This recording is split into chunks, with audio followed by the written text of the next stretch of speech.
Welcome students, class 11th के snapshots book के chapter number 8 the tale of melon City में आपका स्वागत है। आज हमने आपके लिए पूरे चैप्टर की समरी और इसमें बनने वाले सभी मोस्ट इंपॉर्टेंट क्वेश्चंस आंसर्स का कलेक्शन किया है। ये पढ़ने के बाद में आपको अलग से चैप्टर पढ़ने की कोई जरूरत नहीं रहेगी, ऐसा हमने पूरा प्रयास किया है। सबसे पहले हम आपको इसकी समरी, इसकी स्टोरी समझा देते हैं और इसी मैटर से लॉन्ग और शॉर्ट आंसर टाइप जितने भी क्वेश्चंस बन रहे हैं वो सभी हम आपके बना देंगे। आइए स्टार्ट करते हैं। The tale of melon City is the story of a moody and crazy king. यानी जो the tale of melon City है ये कहानी एक मूडी और क्रेज यानी उन्मादी और हमेशा चिड़चिड़े रहने वाले राजा की। He was unable to take an independent decision. वो क्या है, इंडिपेंडेंट डिसीजन लेने में असमर्थ था क्योंकि वो मूड ही था, उसके मूड के अनुसार काम करता था। कभी मूड अच्छा रहता, जो जैसा लोग कहते थे वैसा काम वो कर लेता था। He was whimsical and uncertain minded man.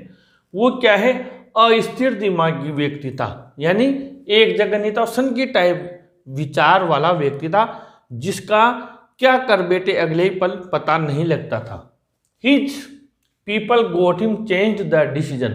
उसके व्यक्ति उससे निर्णय चेंज करवा लेते थे। He lacked determination. उसमें दृढ़ संकल्प का अभाव था, दृढ़ निश्चयता का की कमी थी उसके अंदर। He has been defined as just. उसे न्यायी बताया जाता है। He was ready to hang anyone who could be blamed for misshape. वो हर किसी को फांसी पर चढ़ा सकता था जिसे कि अनिष्ट के लिए जिम्मेदार ठहराया जाता है। In such state nobody was safe. इस स्थिति में कोई भी सुरक्षित नहीं था। The king's actions led him to his own destruction. और राजा के ऐसे ही कृत्यों से वो अपने विनाश की तरफ चला गया। The king proclaimed an arch to be constructed. राजा ने एक घोषणा की कि एक आर्च बनाया जाए जो कि the arch would be a symbol of his triumph, a sort of victory monument.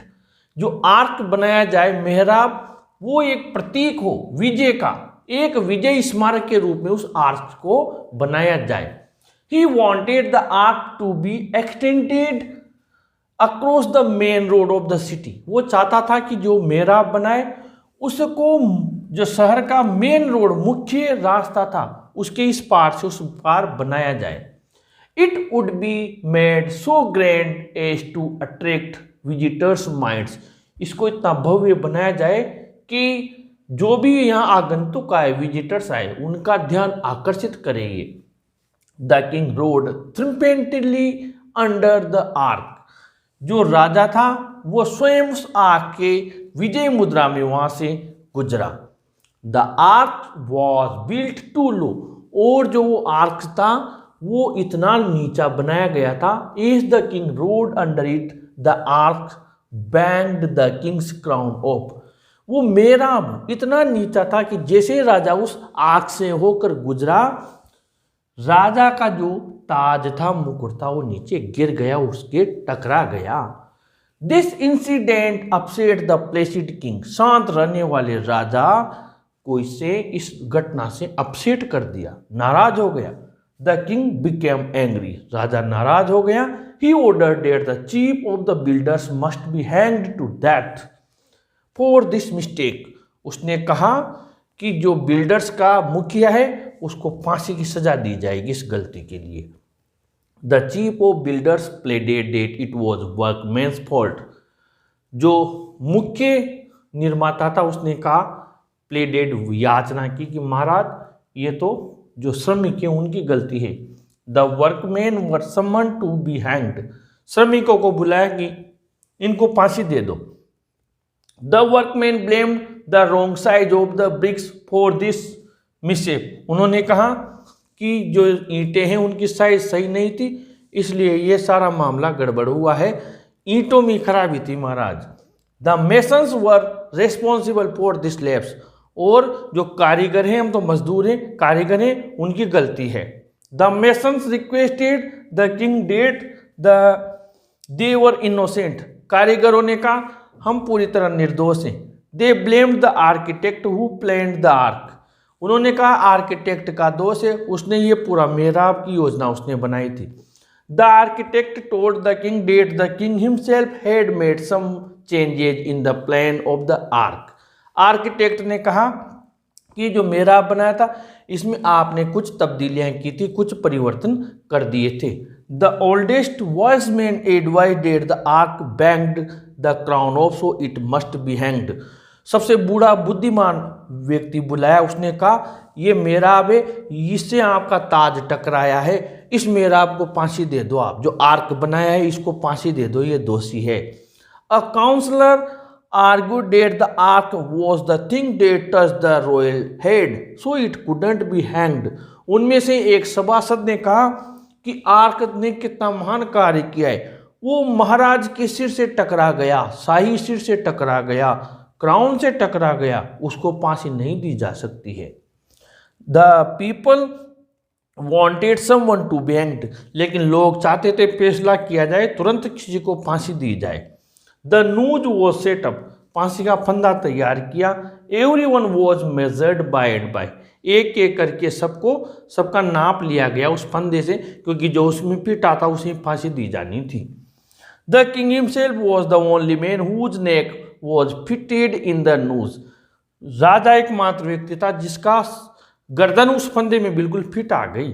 So the king was hanged by the royal decree, इसलिए उसके अपने आदेश से राजा को फांसी दे दी गई, यानी स्वयं राजा को फांसी पर लटका दिया गया। अब इसके क्वेश्चन आंसर्स भी देख लेते हैं और इस कहानी में और आगे बढ़ेंगे हम। एक आंसर में बाकी की कहानी मैंने लिखी है कि फिर किसे राजा चुना गया और क्यों।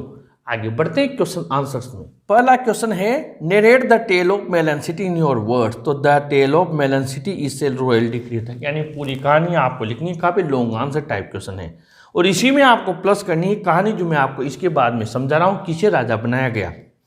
The ministers proclaimed that the next to pass the city gate would choose the new king, मंत्री ने कहा कि जो भी पहला व्यक्ति इस मेहराब से होकर गुजरेगा वही राजा का चुनाव करेगा।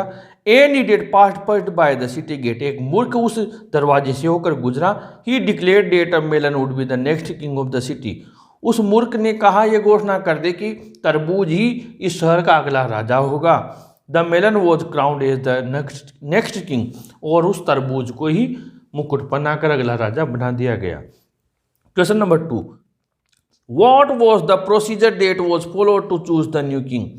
क्या प्रोसीजर अपनाया गया? तो ये भी मैंने जो बाद में प्लस करके आपको बताया है, द मिनिस्टर से लेकर नेक्स्ट किंग तक, वो आंसर इसमें लिखना है।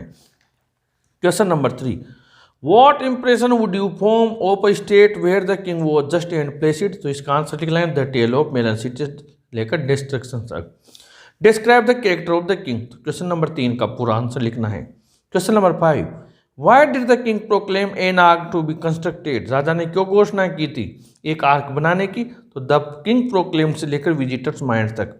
The king was a just and placid man says the poet, was he so, राजा न्यायी और शांत था, क्या वो ऐसा था? क्वेश्चन नंबर 3 का आंसर लिख दें। Question number 7, describe the mischief date took place as the king rode under the arc, जब राजा आर्क से होकर गुजरा तो क्या अनिष्ट हुआ, क्या दुर्घटना हुई थी? Question number 8, how did the incident effect the Placid king, इस दुर्घटना से शांत राजा पर क्या प्रभाव पड़ा? तो आंसर 7 और 8 का है द किंग रोड से लेकर hang to death for this mistake तक। Question number 9, how did the workmen convince the king of their innocence, whom did they blame for it? The workmen were summon से लेकर this lapse तक। What council did the wisest man या the oldest wise man give, the oldest से लेकर must be hang तक। Why couldn't the arch not be hanged, a council से लेकर couldn't be hang तक। Question number 12, describe the final preparation made for the hanging plus how was the king hanged by his own royal decree, और why was the king hanged, इसका answer the people से लेकर royal decree तक। Question number 15, how did the minister justify the hanging of their king, और question number 16 का भी answer इसी में से है। Why did the minister thank God when the king was hanged, तो आपको 13, 14, 15 का जो सेम आंसर है वो लिख के प्लस ये लाइन प्लस करनी है। If the king had not offered himself to be hanged, अगर राजा स्वयं को फांसी के लिए ऑफर नहीं करता, the people might have turned against him, तो हो सकता है लोग उसके खिलाफ हो जाते। Question number 17, how was the next king chosen, नया राज्य का चुनाव कैसे किया गया, तो आपको आंसर नंबर 2 लिख देना है। Question number 18, who was blamed for the misshape by masons, कारीगरों ने किस पर आरोप लगाया था, and how did he defend himself, और उसने अपना बचाव कैसे किया था, द मेसन्स रिक्वेस्टेड से लेकर प्लान ऑफ द आर्क तक। इस प्रकार टोटल 18 क्वेश्चंस के आंसर्स हमने इस मैटर से कंप्लीट किए हैं। अगले वीडियो में फिर नए चैप्टर के साथ आपसे मुलाकात होगी। आप चैनल के साथ बने रहें। इस वीडियो को अपने फ्रेंड्स को जरूर शेयर करें, जरूर लाइक करें और अपने चैनल को भी जरूर सब्सक्राइब करें। Students, thank you.